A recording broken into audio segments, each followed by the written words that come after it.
Tonight, we're talking werewolves, Hollywood, and the fact that nobody in 2005 knew how to survive a bite without immediately making terrible decisions. So grab your silver bullets or your cake cutter because we're diving into Cursed.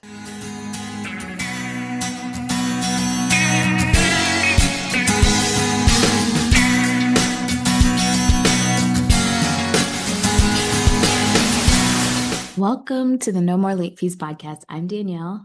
And I'm Jackie, and we're just two best friends and ex-Blockbuster employees rewatching some of the best and worst movies from the late 90s and early 2000s. And Joshua Jackson Mayhem wraps up this week with 2005's Cursed.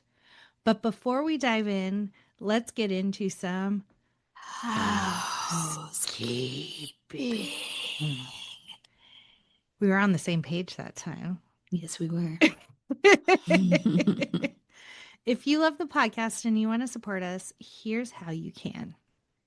If you dig what you've heard and want to treat us to a virtual cup of coffee, feel free to visit us at Ko-fi, that's ko-fi.com/no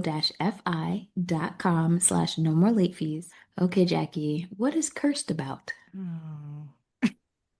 After surviving a brutal late night animal attack in Los Angeles, siblings Ellie and Jimmy Myers start noticing some very weird changes. Confidence levels are through the roof, senses are heightened, and suddenly everyone in LA looks like prey.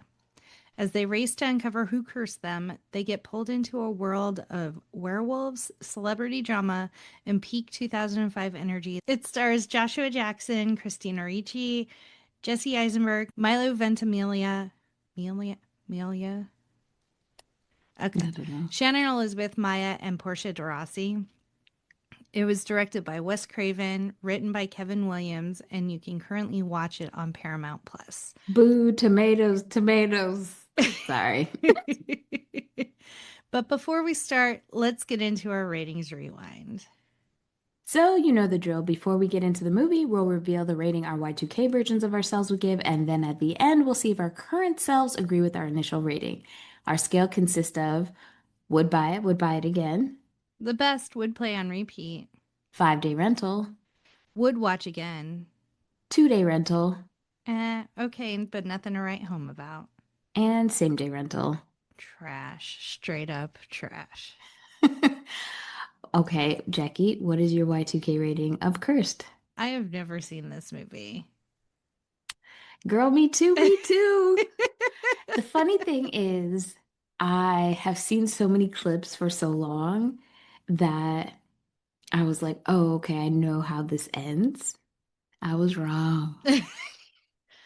I have seen 0 clips, so I went in Completely blind. Until I did the notes, didn't know Jesse Eisenberg was in movies this early. Really? No clue. Yeah. Yeah, No I think he was in some other stuff. I think he was a child actor.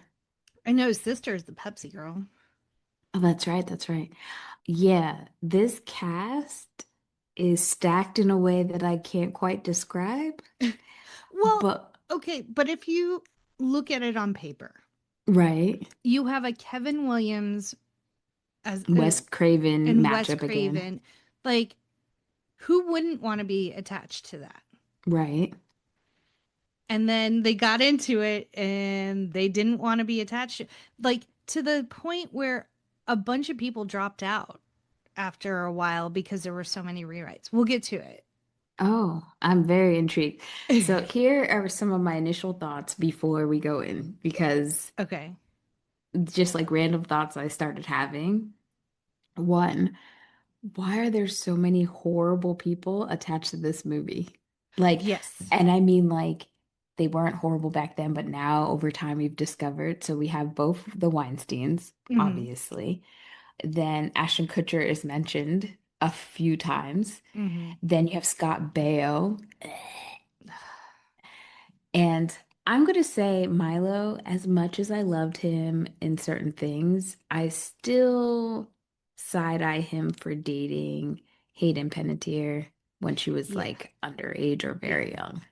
And Portia de Rossi is married to Ellen DeGeneres, who we Facts. know is wrapped up in Horrible. shit. Yeah. So yeah. I mean, in the 2000s, it's hard not to be associated with horrible things, Right. but it's pretty bad in this movie. Yeah. Also, shout out to Maya because I forgot she was in this movie and it made me say, is the acting great? No, but I would have loved to see her more. Yeah. Yeah. Well, why don't you tell us about the box office for this movie? Okay. So this movie came out February 25th, 2005. It had a budget of $35 million dollars and made a worldwide gross of $29.6 million. So it didn't Oof. quite make its budget back. And I'm surprised it came out in February. That's such an odd time for a horror movie. But Now I yeah. feel like you either get Halloween or you get February. Because No, I feel like other horror movies have come out. If they're going to come out not during spooky season, it's always yeah. like the February timeframe. But I do feel like this movie is a great summer-ween movie for some reason. Like it Yes. feels like a good summer horror movie. And I don't know what it is. I don't know if it's just because it's in Cali, but something about that. That's what I thought about. Hmm. So the opening box office at number one was Diary of a Mad Black Woman. Number two was Hitch. Number three was Constantine. Then Cursed at fourth. And Man of the House at fifth. Not the Man of the House that Jackie loves with Yes. JTT, but the Man of the House with the cheerleaders that we have covered on this podcast, as well Yes. as Hitch. So if you want to watch it after this to cleanse the palate, you can. So one of the most talked about aspects of the film's release was its troubled production history. The movie reportedly went through extensive rewrites, reshoots, and recasting. Several werewolf effect sequences were scrapped and replaced with CGI late in production, which sucks because I feel like it would like the CGI does not stand the test of time. It's terrible. And we forgot to mention Judy Greer shows up like halfway through, but she is a plot point in this movie, which I did not realize. Huge plot point, yeah. Her spoiler alert, her transition to a werewolf, the fucking worst. It was whoever I'd be interested to see if whoever did the CGI for the Scorpion King was the same people that did the CGI for this movie because it Damn. felt adjacent. Well, Lil Raj, he gave this a thumb sideways. I don't even know what that means. Did he stop doing 5 stars? No, probably rightfully so, but the studio decided not to let critics have early access to this movie, so they That's didn't always a send sure sign. streamers, the Hmm. stream Screeners. screeners. And so, yeah, Lil Raj and Siskel both gave it a thumb sideways because they weren't able to review it before the movie came out. Gotcha. So Little Raj had this to add. They felt that him and Siskel felt that the film was a missed opportunity, describing it as a mixed bag with a decent, gory, fun, but lackluster CGI, and in related criticism, a routine wank fest of effects. Wow. That's a word salad to say this movie is not good. The San Francisco Chronicle called it a third-rate effort with weak scares and cheap-looking effects. Not wrong. Yeah, yeah. Yeah. Well, before we get into the cast and crew, let's hear a message from our pod pals. It's Katie Hettenbach, host of Katie Afraidy, the horror movie review podcast where we chat with comedians Adam Rank, Anthony Jeselnik, actors Anders Holm, Jamie Kennedy, filmmakers is Ned and Tyler from Radio Silence. About what? Spooky movies. It's insane, right? This is the bear skull cello. We call it the scullo. Skillo. Scullo, hello. Why is the devil calling you a whore or whatever? Favorite line. Probably I could fuck your father. She's British. What is she? Is she from London? The toe scene. Oh, the toe sucking? I've heard of this Megan is Missing movie. Let's fucking go. Let's fucking watch go. it. And we did it. I'm so sorry. I'm so sorry. Especially, it's supposed to be a funny podcast. We shoot the shit. It's a silly, haha, goofy time. Sometimes we spoil, but either way, shit's about to get spooky. So spooky. All right, Okay. cast and crew. What do we got? So, Production stalled after 54 days of principal photography when one of the Weinsteins ordered a complete script rewrite and extensive reshoots. Ileana Douglas, Heather Langenkamp, Scott Foley, Omar Epps, Robert Forrester, James Brolin, Corey Feldman, and Skeet Ulrich filmed scenes for the original version, but the production overhaul discarded all of the footage from the initial shoot and eliminated their characters from the revised screenplay.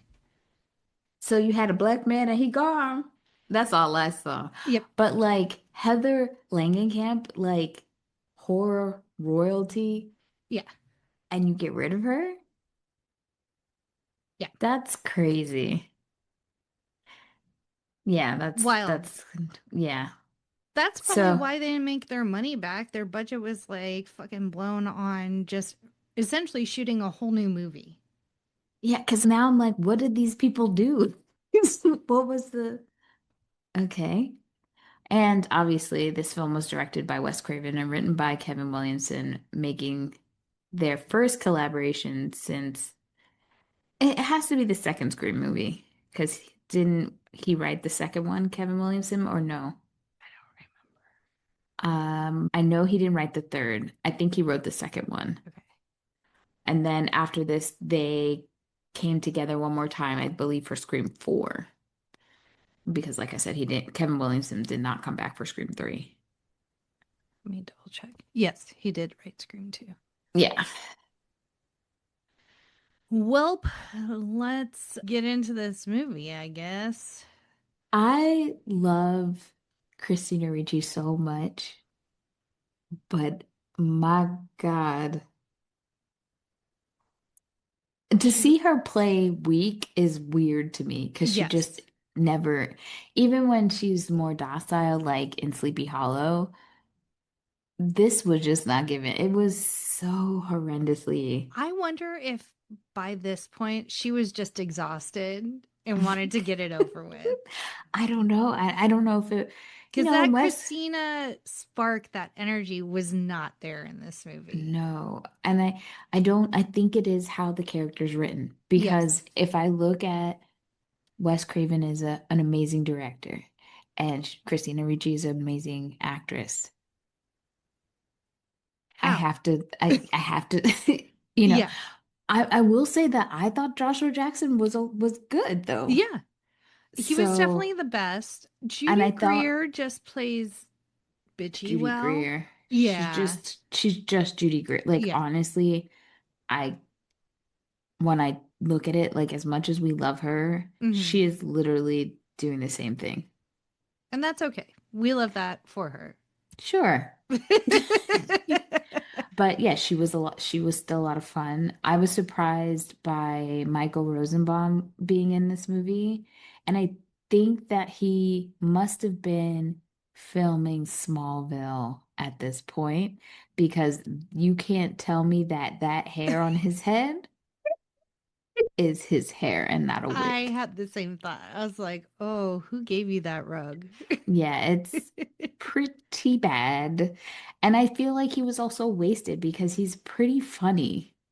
Yeah. And he didn't really do or add much. And I know he was supposed to be the decoy, like trying to figure out who this mysterious mystery monster is. But he was just so one note, and he would just show Yeah. up and be like, "Hey," and I'm like, What's good? I can't tell Yeah. me what's good. No, it was bad. I don't know who thought he was a decoy. And Yeah. then randomly Shannon Elizabeth is there. And then I was like, I feel like this is Kevin Williamson trying to do the Scream effect, like the Drew Barrymore. Yeah, like there's always Yeah. an opening, big actress that immediately gets killed. I Yeah. think that's what he was reaching for. It just didn't have the same impact. right, because she doesn't get killed in the beginning. No. There's so much stuff that happens afterwards, and then it's like maybe a few things then she does, and Yeah. it's just like I don't know. It was too much going on. Yeah, and then I'm sorry. Portia de Rossi has the glimmer with that Party City fortune teller costume. Like, Ugh. not for 1 second was I believing she had the gift. No sight. And it was weird. So the movie starts off with some sort of carnival question mark. I'm not sure. Boardwalk? I don't know. I don't know There were what's a happening. lot of very grandiose sets for no Yes. fucking reason in this movie. So I'm thinking, oh, there's gonna be like some more scenes back at whatever carnival this Yeah. is. And so you see two women, Maya and Shannon Elizabeth, going to a fortune teller, mainly because Shannon Elizabeth's character, Becky, is she likes some guy. She met some guy, and Jenny is really enthusiastic about finding out if this guy is the one for her. And as soon as the fortune teller takes their hands, all of a sudden she sees danger and is the mark of the beast, Mhm. and she's freaking the hell out. And then the girls are really rude to her because I'm like, wait, what'd you tell me? Yeah. You know, you're fine for her to tell you about your love life, but now she's like irrelevant and crazy. But okay. After they're leaving the fortune teller, Jenny like leaves. Becky kind of is still cussing out the lady, and by the time she turns around, she doesn't know where Jenny is. And quite frankly, they don't give us any other information. You just see Becky looking over the water, looking for her everywhere. It's just random. And then we don't see them again till later. And it's not them together. We just see Becky driving separately. And we don't know if it's the same day or a different day. I Right. think it's a different day. Yeah. And then we see that we're introduced to Ellie and Jimmy, played by Christina Ricci and Jesse Eisenberg. They're siblings whose parents had passed away. So they're kind of just trying to make do the best they can. Ellie works for the Craig Kilborn show in That casting. was that not a flashback, Oh, I was girl? like, I forgot about you, sir. Yeah. Yeah. And so they're driving home and they're kind of arguing and not really paying attention. Well, I think we skipped something. So the Okay. scene right after this is when we meet Jimmy separately. So Jimmy is with his dog and he's on Hollywood Boulevard. Zipper. Zipper. His dog is Zipper. And he goes into the store. I don't know what he's looking for, but then his bullies arrive, played by Milo and two other kids. I don't know. Yeah. And you know what I got mad about in this scene? What? That bitch ass dog. You got people bullying me and you go and back away like Homer Simpson into the bush? That you supposed to be my best friend, dog. Yeah. And you can't do a grrr, nothing. And But it's then not you even like bite me later. right. And here's the other thing. It's not even like, oh, the dog didn't read the situation. He's a happy, sweet dog. So it's not like he's just, sometimes people come and you're like, you didn't even bark. You just laughing and licking somebody or whatever. He didn't even do that. He knew the situation and was like, I was like, oh, hell no. Your big ass can't even do a bark. I was And annoyed by that. Milo plays Bo, and Jimmy's having a moment with the girl at the store, Brooke, Brooke, who yeah. is Bo's girlfriend. And she's like, you just have to ignore him. Girl, why are you with him if you know this is how Right. he is? So he tells her, oh, he says, hey, Brooke. And she's like, do I know you? And he's like, I've been sitting behind you for years now. Yeah. We have literally our last names are a letter apart, maybe. And she's like, are you sure? Typical. Nice dog, though. Yeah. So he gets bullied and he leaves eventually. And he calls his sister. He's trying to find her because she's supposed to pick him up, but she is at I don't know what I thought of was like a wax museum, but it's not a wax museum. The best I could glean is that Jake, played by Joshua Jackson, is dating Ellie, and he is in charge of, like, I guess he's like, it felt like a pop up club. Yeah. But and it was called Tinsel. So I'm like, because towards the end, we get like a view of what this club is on opening night. And it was real weird because we have like a hall of mirrors, Right. but like in a fun house way where like it's a mirror maze. Right. But then we also have like these different spaces. One is all like horror themed. So there's like the Wolfman and Frankenstein's monster and all of that stuff. But then there's also this room of like Madame Tussauds wax figures of like it's called the Diva Room. And really poorly done mannequins of like Cher and all of Celine Dion and these pop icons. It was, I know in Jake's mind he was out here like doing something real special, but I was just real confused the whole time. Yeah, and we were also very confused by Jake as a whole because Yeah. you've got Ellie who's sprung over him. She just pops by, she wants to see him, and he's like, I'm gonna just need some rest. Like he's like, I'm not going to the show. And so automatically in my brain was like, oh, he's a werewolf because clearly there's gonna have to be some sort of full moon during this Right. thing. That's why he's like, I need some rest. Right. And so Ellie feels kind of dejected and he's like, I just need kind of some space. That's the worst thing to hear. Yeah. So like he's supposed to be some like big celebrity I don't as know what he well because is. everyone be throwing themselves at him. Yeah. But we find out later that when you're a werewolf, spoiler alert, he's a werewolf. You have like, you're very charismatic and irresistible to later ladies and men. So, Yeah. and that's when she leaves and she goes to pick up Jimmy.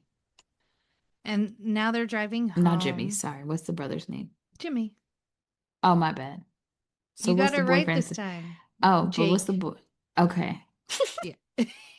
How quickly it all went away. I wanted to know how many times the name Jimmy is said in this movie A because lot. Ellie's just like, Jimmy, Jimmy, Jimmy. I was like, oh my God, stop with the Jimmy. And if you have ever watched South Park, there is a character on there named Jimmy, and they say his name a lot. And so it just brought me flashbacks of South Park. So then I couldn't take Ellie seriously yelling Jimmy all the time. Anywho, so this is where they're driving home. Yeah, she had picked up Jimmy and he's complaining. And she's like, if you had friends, I wouldn't have to come and pick you up. Ugh. Yeah, because like the glow up they try to give Jesse Eisenberg in this movie, it's like they just do his hair and I'm like, this is not enough. It's so like spiky and all over the place. Because he's cool because he has the mark of the beast. Girl, I was like, ooh, we got to talk about this. And then for Ellie, they just like curl her hair and put her in pastels. That's her glow up. Yeah, it's not good. They ran out of budget by the time glow ups happened. Yeah, because like they do try to frump down Christina Ricci in this movie. But it doesn't And work because we have seen her so many times with straight black hair in an all black wardrobe. We're like, yes, that's Christina Ricci. Right. Like, what do you want us to do with this information? And then when she's sexy, it's like they just give her hair a little curl and put her in like a pink, like blazer. If all they had to do was do the typical tie back her hair and put some glasses on, and we Yeah. would have been like, oh, she looks beautiful now. Beautiful now. So they're driving home. For me, it was unclear if like they caused the accident, if the werewolf just caused the accident, but somehow they collide with Shannon and Elizabeth's car. Yeah, I went to go get some juice, and when I came back, there was an accident. I was like, so I wasn't sure whose car fell over the cliff and whose car until I was like, oh, okay. Then who the hell did they hit? And then I was like, oh, the werewolf is who they hit. And I just made up stuff Yeah. in my mind. So somehow there was swerving and a dog in the road, and Shannon Elizabeth's car ends up rolling. She's stuck upside down. Ellie's trying to help her. They finally get her like to a point where they can get her free. And then, oh, there's this big giant dog that grabs her and takes her off into the woods. And they're like, oh no. But what I missed was, when were they bit? Okay, so there was a lot of dumbass decisions made, Oh, right? 100%. So Ellie went down to go check on the girl, and her brother was left to make a call, and he's trying to call 911. He moves around, they can't hear him, and he finally moves to a spot where they can hear him, and then he then moves again, which I'm like, you are in a spot they can hear you. Why are you moving? So that irritated me.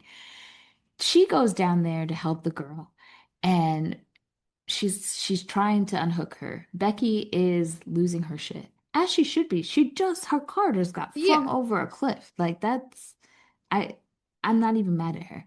She then asks Becky if she has a jack, and she's like, yeah, in the trunk. The car is flipped on top of itself. Yeah. How do you think you're going to get to the trunk? What are we trunk? doing with a jack? Exactly. Like, you're not going to jack the car enough to flip it back over. You're not going to use a jack in any way to get Becky out of her seatbelt. Like, what are we using the jack for? I don't know. And so this is the beginning of Christina hears a woo. Christina hears a who. Because that's what happens this whole effing movie. It's a lot of noises and her going, ah, ah. It is. It's noises and flinging of bodies. That's all this movie is. So she is hearing noises that are not Becky flailing. Finally, oh boy comes down. Jimmy comes down to help. Suddenly, they're able to get her out and unhook her from the seatbelt or whatever. Mm-hmm. And so when she comes down and she's trying to maneuver, by the way, they do this scene and they give Shannon Elizabeth this halter top with obviously probably not a bra. And I'm like, any moment this girl's T-taws are going to fall out. Yeah. It's really ridiculous, but okay. Okay, no problem. As she's trying to maneuver herself, all of a sudden, this werewolf comes and bites her neck and starts pulling her out. Jimmy decides to grab her legs to try to get her. And then he asks his sister to anchor his legs. And your sister ain't nothing but a drop of water. She ain't like, y'all are both skin and bones. Like, what are we talking about? So, of course, the werewolf is flailing them. And at some point, the werewolf does, I think she scrapes Jimmy, but I don't know how when the sister's at the end flanking that the werewolf bites her, but somehow it happens. They're fucked up. I feel like Jimmy has scratches deep on his chest. I do remember a bandage on his chest, and she has one on her wrist. Yeah, they do show the scrapes on Jimmy's chest. So when the paramedics come, Jimmy gets his statement. Huh? Did you notice who the officer was? Yes, Ron from Parks and Rec. Nick Offerman. Yeah. Offerman played the police officer, which was, I'm like, is that you, Ron Swanson? I love to see him. So Jimmy, of course, is like, it was a fucking werewolf, and nobody. Jimmy is 10 tones down immediately, like, that shit was a werewolf. I'm going to go home and research because I know what I saw. And everyone else is like, what are you talking about? Mythical animals. He's like, I know what I saw. And his sister, on the flip side, is like, I didn't see anything, so I can't even corroborate this story. Yeah. So Jimmy's pretty pissed. The police and everybody released them. They're going home. And Zipper is not vibing at all with Jimmy and bites Jimmy. So that is like another clue. They get home, and this is when Jimmy goes upstairs and we have, what's her name? Ellie. Oh, sorry. And we have Ellie just like hearing the whooshes and the noises. And she, at some point, it's like she comes down in the middle of the night and she's looking around. And then all of a sudden, here comes Jake saying, I need to talk to you and all this stuff. And she's like, how did you get in the house?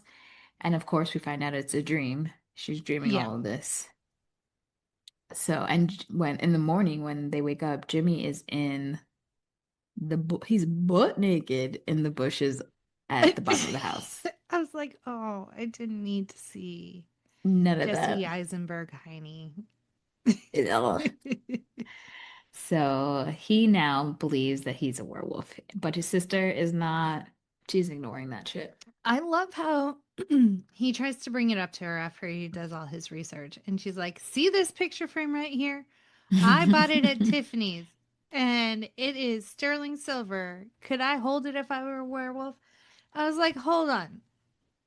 So your parents die and you go out and buy a sterling silver picture frame from Tiffany when you have to support your younger brother and try and keep a roof. Like, how much is Craig Kilborn paying you? And I just looked it up. A 7x9 picture frame from Tiffany is $1,450. How much was it in 2005 though? Let me look. Well, yeah, it is kind of ridiculous, but he believes her when because he tries to tell her that, yeah, we're werewolves and whatnot. He goes to school, she goes to work, and at work, we meet her coworker slash friend, played by Michael Rosenbaum. And this is when we find out, I think at some point I feel like at work is not the first time that we meet Judy Greer's character, which for some reason is not on this screenshot. What's her character's name? Julie, Joni. Yeah, Joni Loves Chachi. That's hilarious if her name was Joni. Hold on. Let me find it. Joni. It is Joni. That's funny.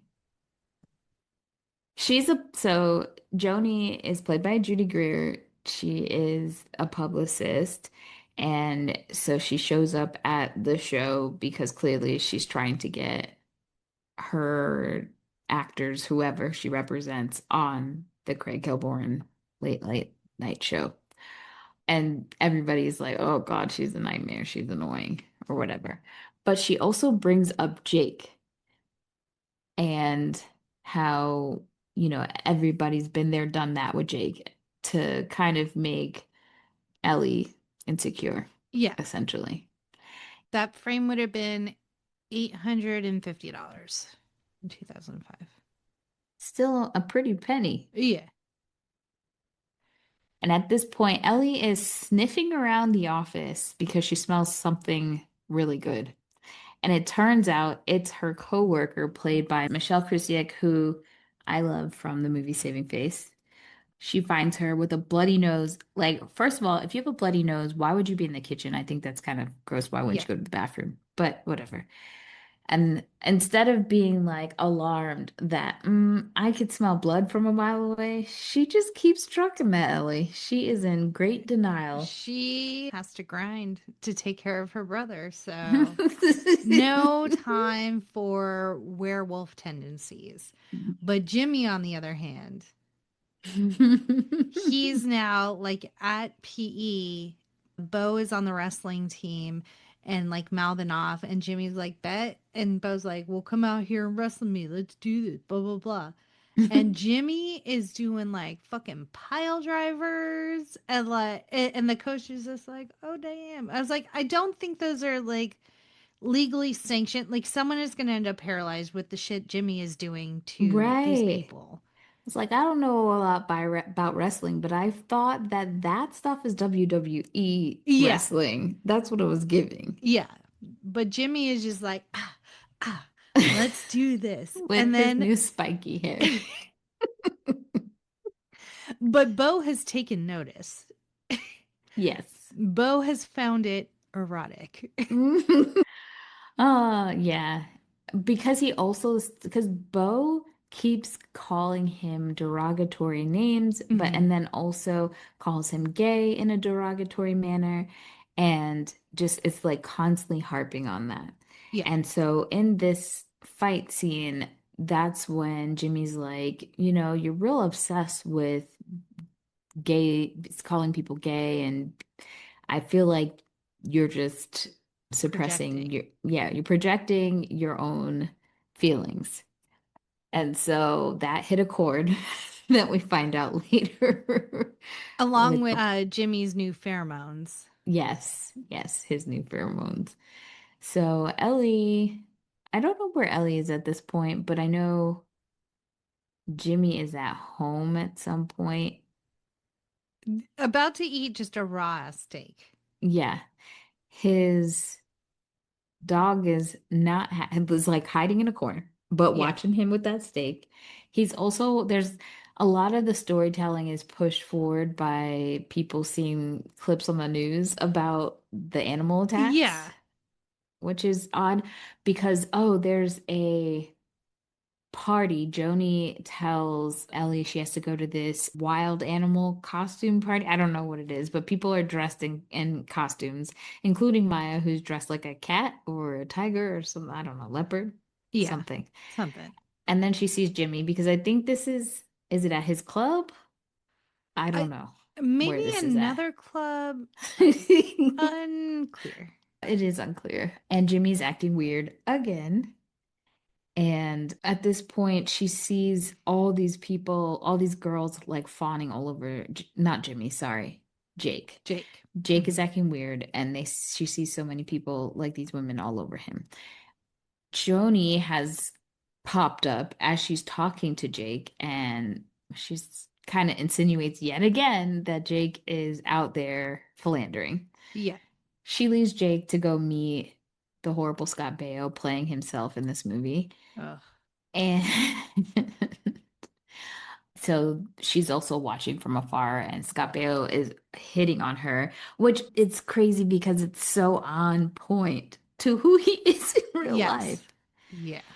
So she leaves Chachi by himself, and she tells Jake, you know what, it's her turn. She needs a break from him because he's acting fucking weird, and he's like with everybody. And I did get annoyed by Maya's character at this point because she is fawning all over Jake and just being kind of rude. First and foremost, this was the guy your friend liked, and she's talking about her friend, but at the same time, she's touching on his body. Yeah. So that was weird. But she goes out to the parking lot, and that's when all of a sudden we have more whoosh, ooh. What's that? What's going on? Who's in the parking lot? Just noises. And the werewolf attacks her so violently. They throw her on a car, poor Jenny, and she's running for her life. Somehow she gets trapped in the elevator.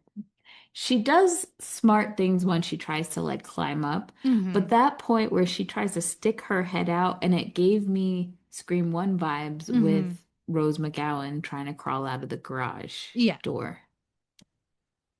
So, but alas, no more Jenny. Yeah, Jenny gets slaughtered. Jenny gone. R.I.P. She don't make it. Where are we now? Oh, so at some point, Jimmy's making himself a raw steak, and he hears some whooshing. And so he goes to investigate, and he comes back, and Zipper has taken the steak. And instead of just chucking it up to an owl, no? He hears some noises, and it turns out that Bo is at the door. So he comes outside. Yeah, he comes outside, and now Bo has come out to him and thinks that Jimmy too is gay and tries to kiss him. And he's like, no, it's just my pheromones because I'm a werewolf. And it is so free with just telling people. Yeah. Because the other thing we forgot to say is that on their palms is like 5 points that make up a pentagram. So that's the mark of the beast that the fortune teller was alluding to Yeah. at the beginning. And so he's like, look, the mark of the beast. It's like, what? And Bo is just like, What? okay. Sure, Like, bud. yeah, he's just like, whatever. So Jimmy finally, like, he thinks gets rid of Bo. Bo's not actually gone, but closes the door, goes back. Zipper has stolen the steak. Instead of just being like, it's an L, Zipper got it. He's like gonna try and fight a dog over this raw steak. Well, also because Zipper shouldn't eat a raw steak. I don't think dogs are supposed to. I don't know. They Can they can. eat? They can? Yeah, I mean, in the wild, they eat raw What meat. dogs are wild? Wolves? I don't know. I just thought a Dingoes. domesticated dog, it would hurt their bellies. I think it's But I fine. don't. Okay, well, anywho, yes, Yeah. he's trying to steal meat from the dog. And And then- Zipper turns around and he's not Zipper anymore. He's like this Franken dog werewolf that starts like attacking Jimmy. Jimmy locks him in the kitchen. Zipper's like body checking the door, breaking it down, trying to get through. And so Jimmy's like, oh, fuck. Runs outside. Bo's still hanging around. He's like, we got to go. My dog's a werewolf now. He's trying to kill me. And so they both just hop in Bo's car and take off. The dog, I would have been so bad. Your fucking dog just scratched up, dented my car Yeah. like crazy. But nobody's concerned that yes, you guys got away, but you have a werewolf dog running around the Just town. roaming now. Oh my God. Yeah. And so they're now going to the premiere of what? I don't know, the club? I don't know. But they're going to Jake's club to go find Ellie. Ellie has her own situation because Jake has now found her in the parking lot, scared her, and But says, we missed a part where Which part? Ellie, where Craig Kilborn cuts his finger. oh yeah, And she she's comes just into like- work like right, because Jimmy went to school all rizzed out, and Yeah. she goes to work with a lavender see-through-ish blouse, and all of a sudden she hot shit. Yeah. And so Craig Kilborn cuts himself and she's like, I need a tissue. And the man's like, okay, just stand there.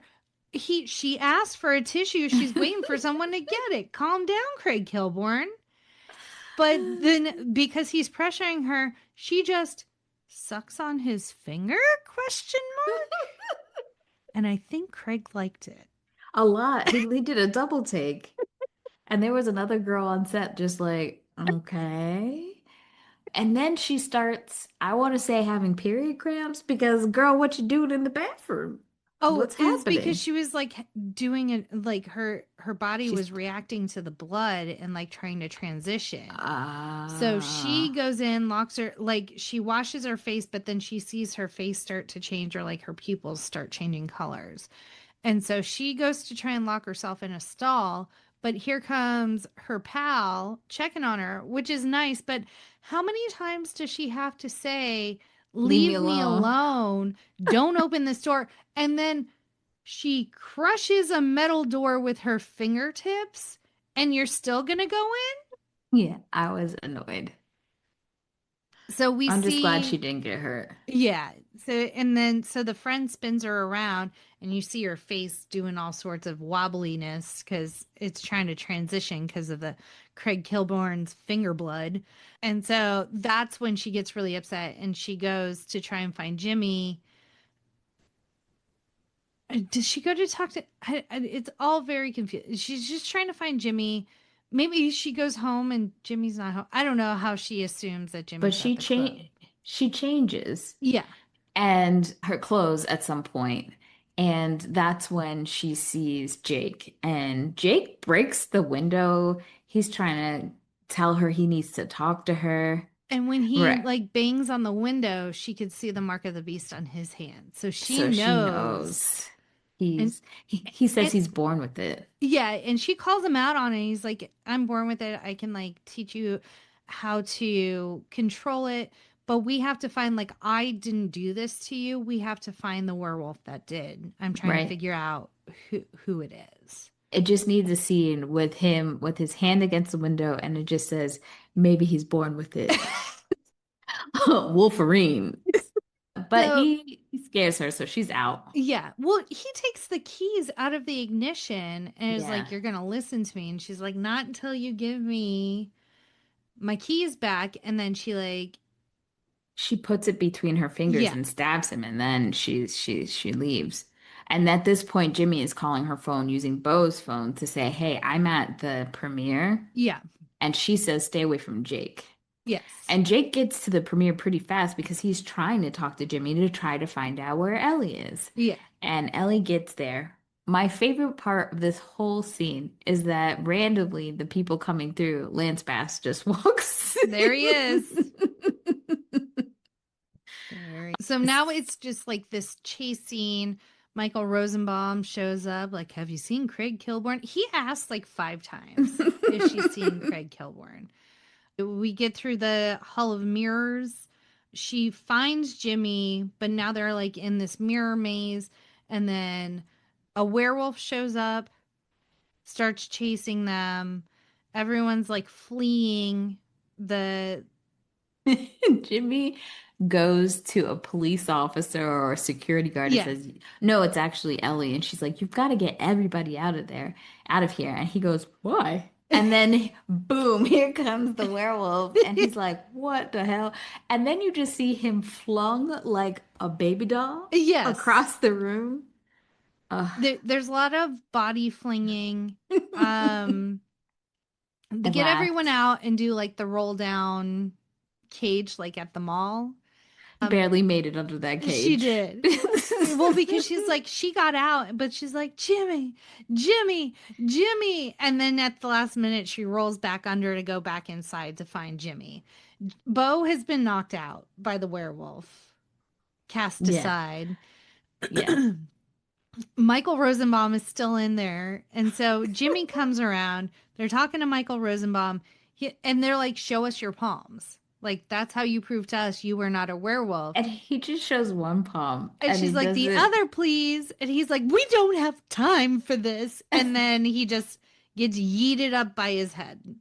Yeah, but they don't even see that. I don't know why they turn. Again, whooshes and noises. Yeah.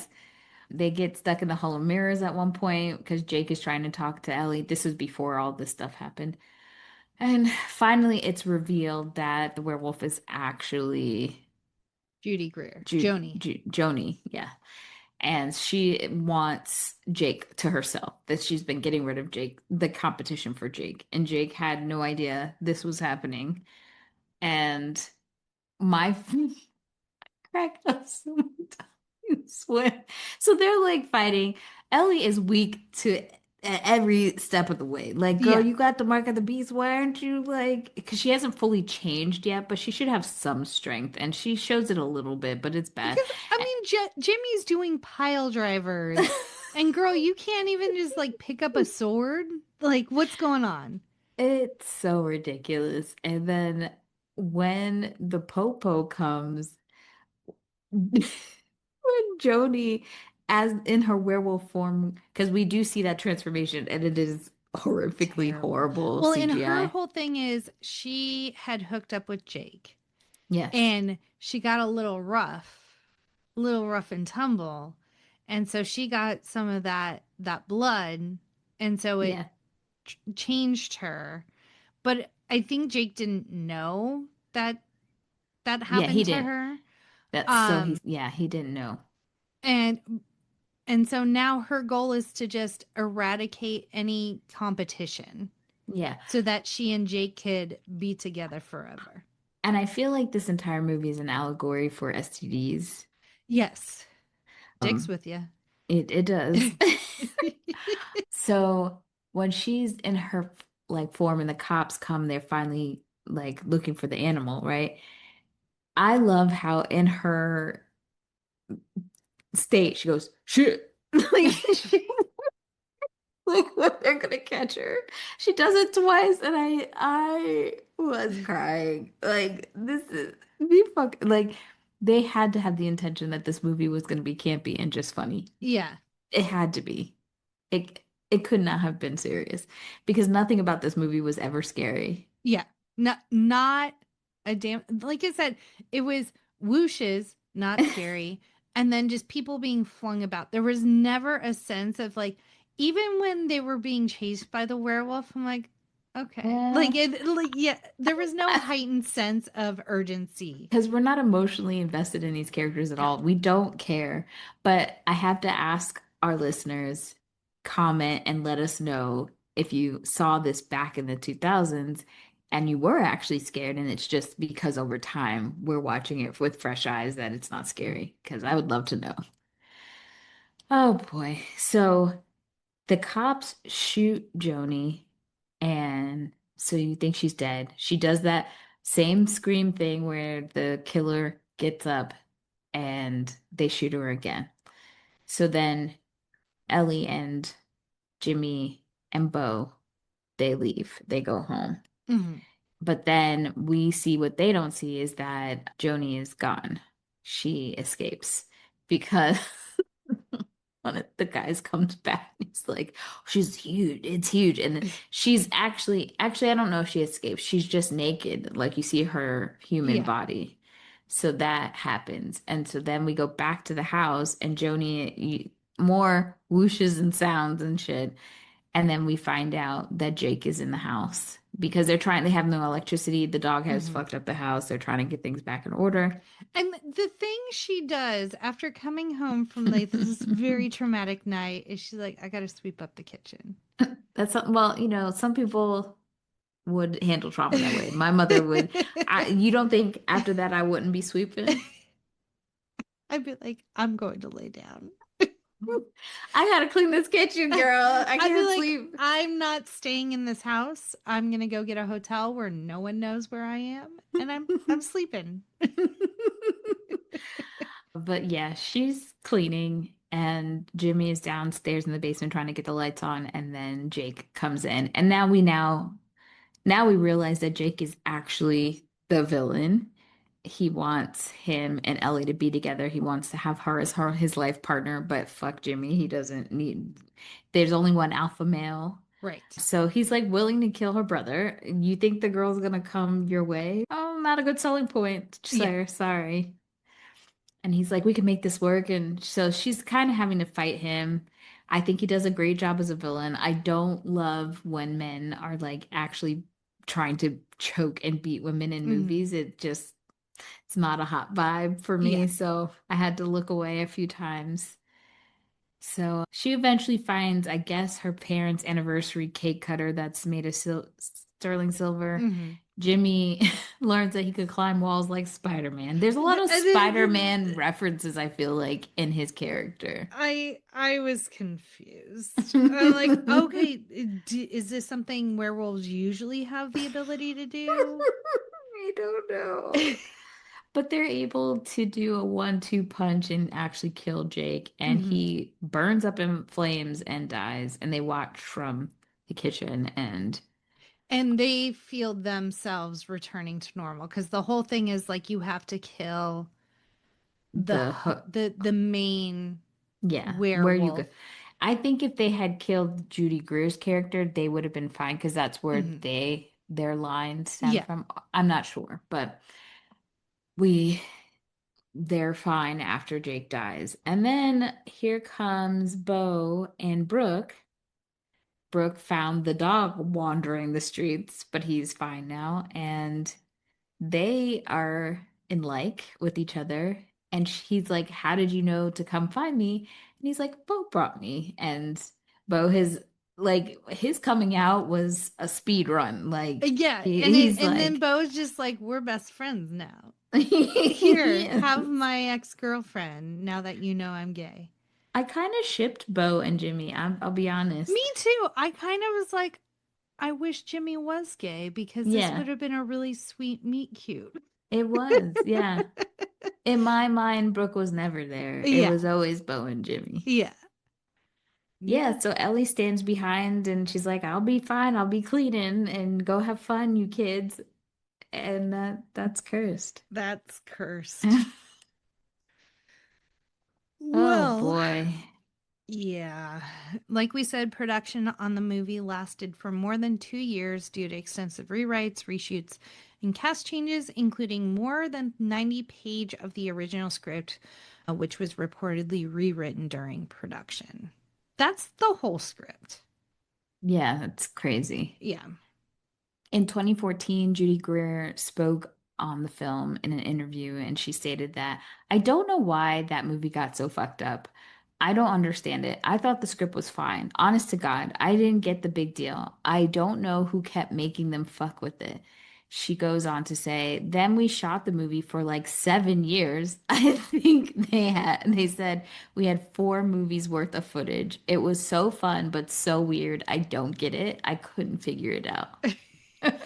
And that's when I was putting this together, I was Hmm. like, because like Judy Greer is listed so far down in the cast. I'm like, why does she have such hard opinions about this movie Hmm. when she's just, and even watching the movie for the first 2/3, you're like, oh, she's just like the casting or the agent for Scott Baio. Like she doesn't even have a big role. Why is she so like down about like this production? And then you get to the final act and you're like, oh, because she is the werewolf. Got it. Hmm. Understood. And for me, all the clips I ever saw was of her doing this and Yes. and being the werewolf. So I always thought this was the end scene. So watching this and finding out that it's actually Jake that's really the villain, Yeah. that I was glad to be surprised because I was like, oh, I didn't see that coming. Okay, good. The movie was originally planned as a darker horror film before studio requested edits shifted the tone and rating. I think that's why it felt so ugh. Yeah. Like they either had to lean hard and make it like real gory and like real horror, or Hmm. they needed to swing the complete opposite way and do heavy camp. And it Yeah. kind of just, that pendulum just stopped right in the middle. And we're like, What is oh, this? In 2008, Wes Craven, he was quoted saying that Cursed experience was so screwed up. I mean, that went on for 2.5 years of my life for a film that wasn't anything close to what it should have been. And another film that I was about to shoot having the plug pulled called Pulse. So it was like I did learn from the Cursed experience not to do something for money. They said, we know you want to do another film, we'll pay you double. And we were 10 days from shooting, and I said, fine. But I ended up working 2.5 years for double my fee. But I could have done 2.5 movies and done movies that were out there making money. In general, I think it's not worth it. And part of the reason my phone hasn't rung and is that that story is pretty well known. Damn. oh, oh, Russ Craven. R.I.P. And then during filming, Christina Ricci wore colored contacts during portions of filming to reflect Ellie's transformation. I'm trying to see something real quick. Okay, sorry. The movie originally featured practical werewolf effects created by legendary makeup artist Rick Baker, most of which were replaced with CGI. I mean, I think obviously don't have this DVD, but I want to know if they ever just, it would be cool to take the original like, wouldn't it be so cool to see a movie that they took the original footage and they edited it and released it Yeah. now? That I think it would be cool. And because, like Wes Craven said, this movie was originally supposed to come out in on August 8th, 2003. And it finally came out 2 years later, or a year and a half later, February 25th, 2005. Wild. And the nightclub sequence features the song Little Sister by Queens of the Stone Age. Okay. I remember those guys. Yeah.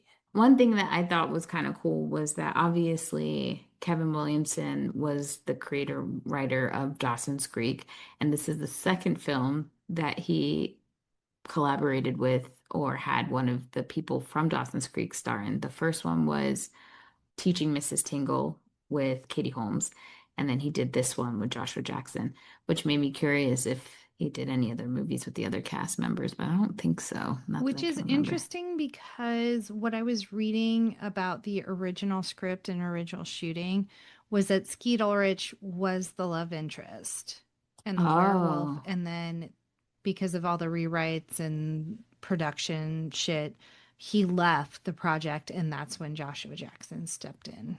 gotcha. In one of his interviews that he does for this movie, he looks so handsome. He's in a black V-neck sweater and his hair is grown out a little bit. So there's like a little flip at the back. And I'm like, Hey, JJ, how you doing? yeah, never gets old. Okay, well, be before we get into our present day rating, just reminder, you guys, hit us up at No More Late Fees on Instagram, Facebook, TikTok, Twitter, YouTube, Threads. Let us know. We had a few questions during this episode. If you have answers, make sure you comment. Even on our Spotify, you can make a comment there too. So let us know. And Jackie, now that we've watched the movie, how do you feel? What's your rating for it, essentially? I don't feel great. It's the same day for me, dog. So we all know that you're more horror and I'm more horror light. Uh-huh. So I could watch this again. I feel like I'd have a blast just laughing. So I'm going to give it a 2-day rating Okay, fair enough. because it's not too scary for me. And Joshua Jackson is in it. I'm so sad. This is over. I know. I'm sorry. We still have movies with him in it to do. It's just not dedicated month. Yeah, that's true. Well, if you want to add to the conversation, hit us up at our quick drop 909-601-6653. You can call, leave a voice message, or text us at that number, and you could be featured on a future episode. And join us next week where we're covering the object of my affection, Jennifer Aniston, Paul Rudd. Paul Rudd's gay, what? Best friends turn lovers, maybe. Confusion, essentially. A lot of confusion. And as always, be kind and rewind. Ow! You always surprise me, girl. There's a lot of howling in this movie. Unnecessary howling. A lot of dogs.